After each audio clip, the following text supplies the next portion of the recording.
পরাজিত ফ্যাসিস্টের অবশিষ্ট অংশ রয়ে গেছে, তাদের রুখে দিতে জুলাইকে বাঁচিয়ে রাখতে হবে। একথা বলেছেন বিএনপির সিনিয়র যুগ্ম মহাসচিব রুহুল কবির রিজভী।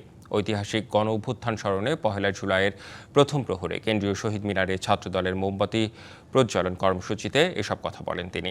রুহুল কবির রিজভী আরও বলেন, যারা শহীদ হয়েছেন তাদের আদর্শ জাতিকে জাগিয়ে রাখবে, যাতে ভবিষ্যতে কোনো স্বৈরাচার, কোনো ফ্যাসিস্ট বা কোনো গণবিরোধী শক্তি আর মাথাচাড়া দিয়ে উঠতে না পারে।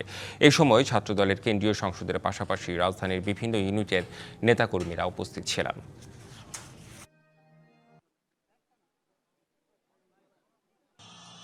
আমি চীনের প্রাচীর দেখিনি, আমি আবু সাইদের বুক দেখেছি। চীনের প্রাচীরের মতো দাঁড়িয়ে থেকে কি করে গুলি খায় সেই দৃশ্য আমি দেখেছি।